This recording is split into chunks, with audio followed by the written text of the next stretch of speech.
Good morning, sir. Can you please introduce yourself? Hi, good day. I am Emil Andrew C. Labado.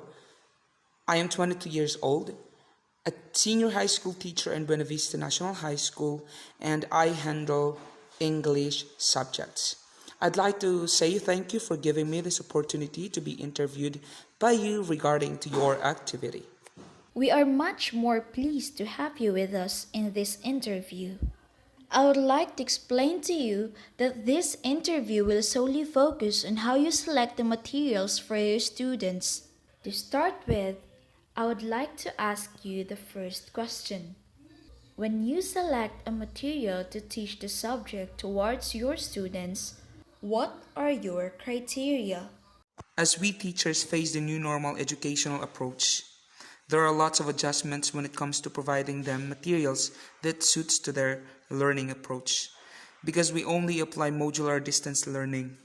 And there is a tendency that students may feel the monotony in answering their modules.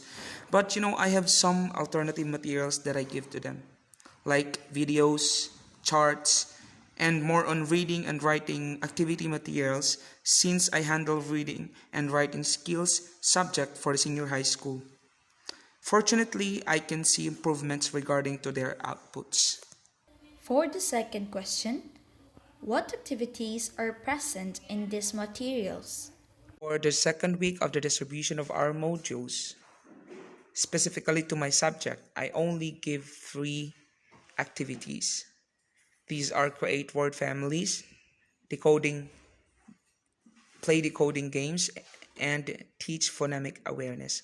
These three activities would help them to be improved with their writing and reading skills.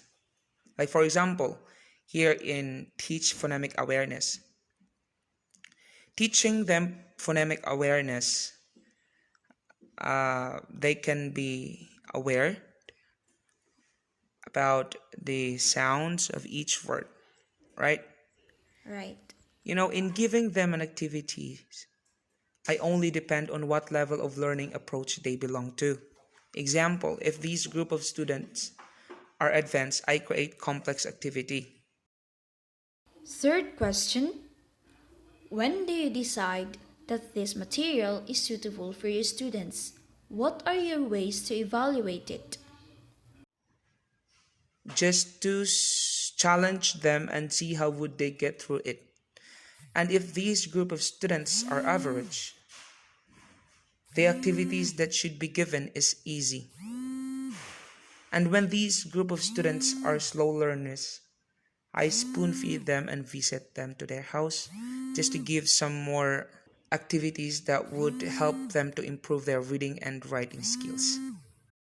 Fourth and last question, do these materials meet your wants for students to learn? I can say that the effectiveness of the provided materials are 100%, but based on my observation, they are improving and they can relate to all of the materials I gave to them. That's why the responses are very active. Thank you very much, sir, for allowing us to have an interview with you. Selecting materials really does need to have more consideration, considering that your students are different.